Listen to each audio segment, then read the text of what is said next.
الحمد للہ رب العالمین والصلاة والسلام علی سید الانبیاء والمرسلین اما بعد فاعوذ باللہ من الشیطان الرجیم بسم اللہ الرحمن الرحیم السلام علیکم ورحمۃ اللہ وبرکاتہ۔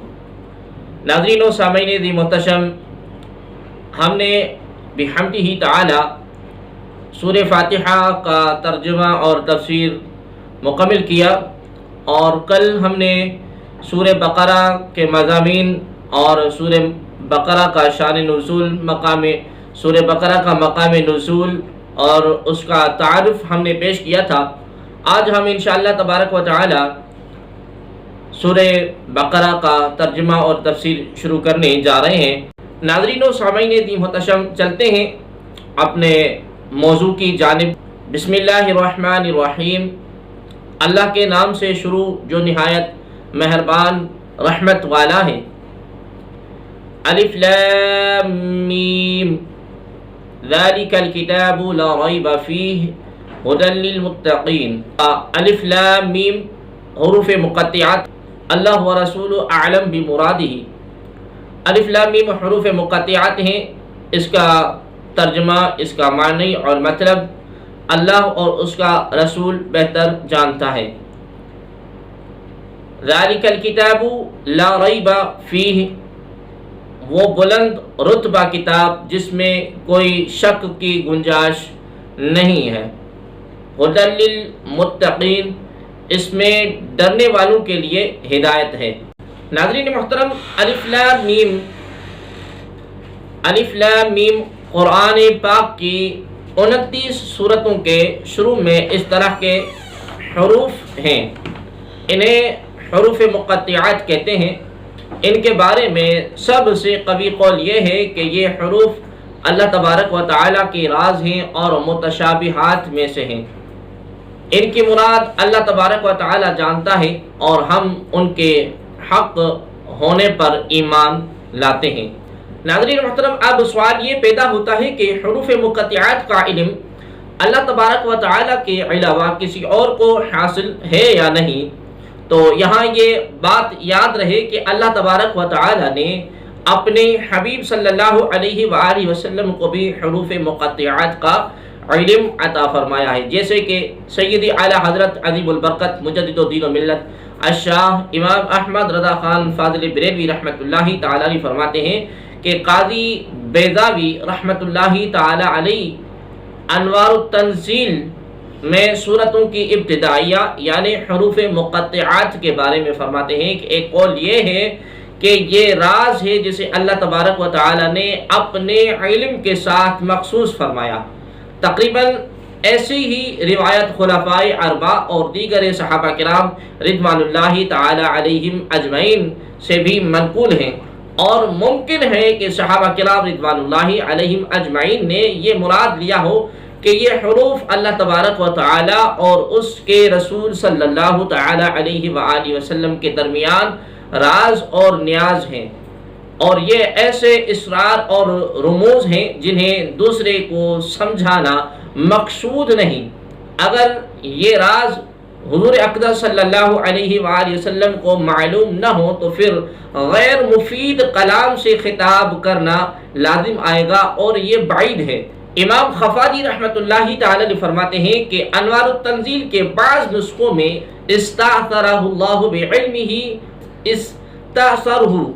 استأثرہ کی ضمیر رسول اللہ صلی اللہ علیہ وآلہ وسلم سے خاص کر کے معزز و مکرم فرمایا، یعنی مقطعات کا علم صرف اللہ تبارک و تعالی اور رسول اللہ صلی اللہ علیہ وآلہ وسلم کو حاصل ہے۔ اس معنی کو اکثر سلف اور محققین نے پسند فرمایا ہے۔ علامہ محمود آلوسی رحمۃ اللہ تعالی علیہ فرماتے ہیں کہ غالب گمان یہ ہے کہ یہ حروف مقطعات مخفی علم اور سربستہ راز ہیں جن کے ادراک سے علماء عاجز ہیں، جیسا کہ حضرت عبداللہ بن عباس رضی اللہ تعالی عنہما نے فرمایا، اور خیالات اس تک پہنچنے سے قاصر ہیں، اور اسی وجہ سے حضرت سیدنا ابو بکر صدیق رضی اللہ تعالی عنہ نے فرمایا کہ ہر کتاب کے راز ہوتے ہیں، اور قرآن مجید کے راز سورتوں کی ابتدا میں آنے والے حروف ہیں۔ اور امام شعبی رحمۃ اللہ تعالی علیہ فرماتے ہیں کہ یہ حروف اللہ تبارک و تعالی کے اسرار ہیں، تو ان کا خوج نہ لگاؤ، کیونکہ رسول اللہ صلی اللہ علیہ وآلہ وسلم کے بعد ان کی معرفت آپ صلی اللہ علیہ وآلہ وسلم کے علوم کے وارث اولیاء کو ہے، انہیں اسی بارگاہ سے ان اسرار کی معرفت حاصل ہوتی ہے، اور کبھی یہ حروف خود انہیں اپنا معنی بتا دیتے ہیں، جیسے نبی کریم صلی اللہ علیہ وآلہ وسلم کے ہاتھوں میں کنکریوں نے تسبیح کے ذریعے کلام کیا، اور گوہ اور ہرن حضور اقدس صلی اللہ علیہ وآلہ وسلم سے ہم کلام ہوئے، جیسا کہ ہمارے آبا اجداد یعنی اہل بیت رضی اللہ تعالی عنہم سے یہ بات حروف مقطعات کا علم ہونا صحت سے ثابت ہے، بلکہ جب کوئی بندہ قرب نوافل کے درخت کا پھل چنتا ہے تو وہ ان حروف کو اس کے علاوہ کے علم کو اللہ تبارک و تعالی کے علم کے ذریعے جان لیتا ہے۔ اور جہاں تک اس بات کا تعلق ہے کہ بعض علماء نے یہ کہا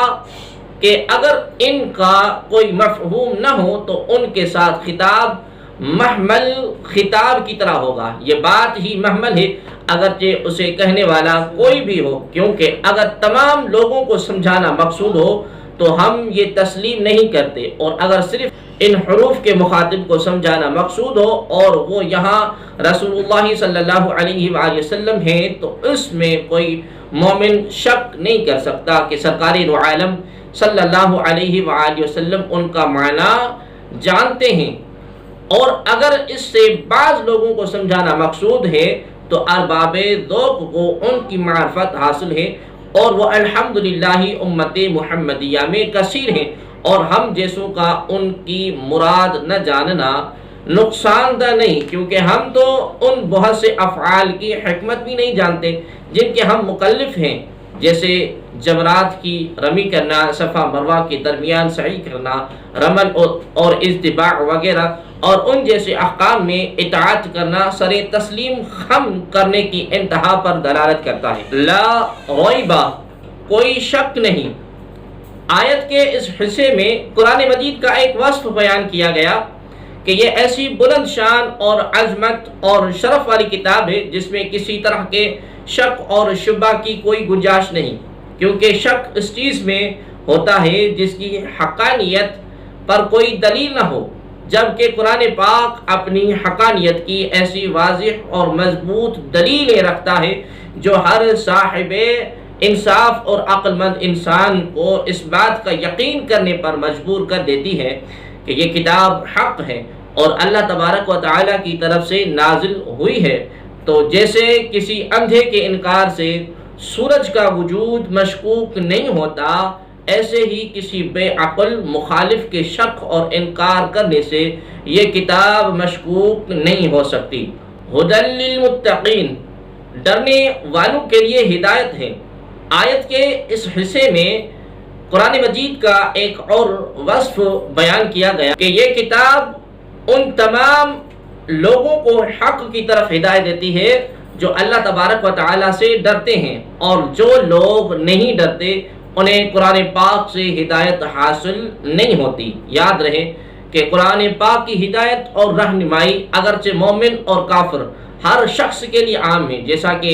سورہ بقرہ کی آیت نمبر 185 میں اللہ تبارک و تعالی ارشاد فرماتا ہے کہ ھدی للناس، یعنی قرآن مجید تمام لوگوں کے لیے ہدایت ہے، لیکن چونکہ قرآن مجید سے حقیقی نفع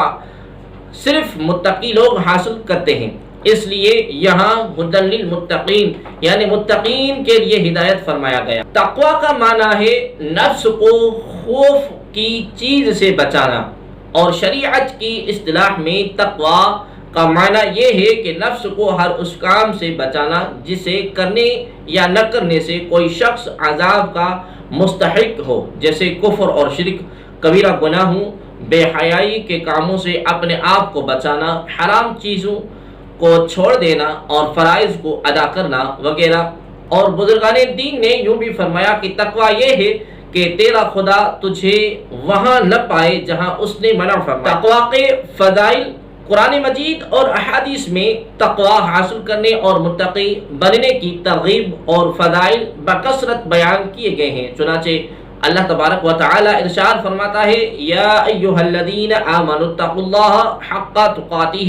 ولا تموتن الا وانتم مسلمون، یعنی اے ایمان والو اللہ سے ڈرو جیسا کہ اس سے ڈرنے کا حق ہے، اور ضرور تمہیں موت صرف اسلام کی حالت میں آئے۔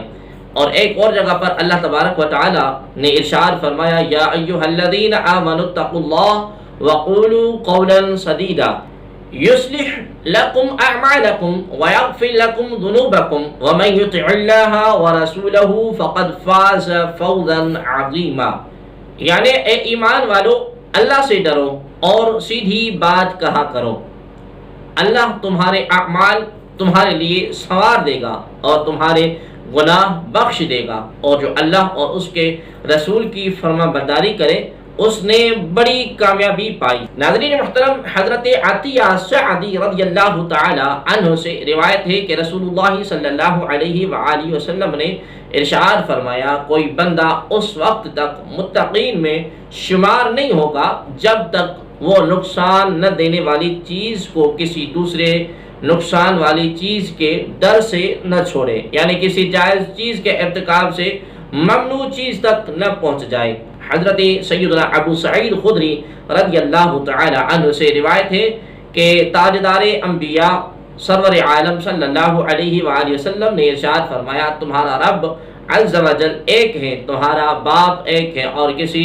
عربی کو عجمی پر فضیلت نہیں ہے، نہ عجمی کو عربی پر فضیلت ہے، اور نہ گورے کو کالے پر فضیلت ہے، اور نہ کالے کو گورے پر فضیلت ہے، مگر صرف تقوی سے۔ حضرت سیدنا انس رضی اللہ تعالی عنہ سے روایت ہے کہ حضور پر نور صلی اللہ علیہ وآلہ وسلم نے ارشاد فرمایا تمہارا رب عز و جل ارشاد فرماتا ہے اس بات کا مستحق میں ہی ہوں کہ مجھ سے ڈرا جائے، اور جو مجھ سے ڈرے گا تو میری شان یہ ہے کہ میں اسے بخش دوں گا۔ علماء نے تقوی کے مختلف مراتب بیان فرمائے ہیں، جیسے عام لوگوں کا تقوی ایمان لا کر کفر سے بچنا، متوسط لوگوں کا تقوی احکامات کی پیروی کرنا اور ممنوعات سے رکنا، اور خاص لوگوں کا تقوی ہر ایسی چیز کو چھوڑ دینا جو اللہ تبارک و تعالی سے غافل کرے۔ اور اعلیٰ حضرت عظیم البرکت مجدد و دین و ملت الشاہ امام احمد رضا خان فاضل بریلوی رحمۃ اللہ تعالی علیہ کے فرمان کے مطابق تقوی کی 7 قسمیں ہیں۔ نمبر 1 کفر سے بچنا، نمبر 2 بد مذہبی سے بچنا، نمبر 3 کبیرہ گناہ سے بچنا، نمبر 4 صغیرہ گناہ سے بچنا، نمبر 5 شبہات سے پرہیز کرنا، نمبر 6 نفسانی خواہشات سے بچنا، نمبر 7 اللہ تبارک و تعالی سے دور لے جانے والی ہر چیز کی طرف توجہ کرنے سے بچنا، اور قرآن عظیم ان 7 مرتبوں کی طرف ہدایت دینے والا ہے۔ اللہ تبارک و تعالی ہمیں متقی اور پرہیزگار بننے کی توفیق عطا فرمائے، آمین۔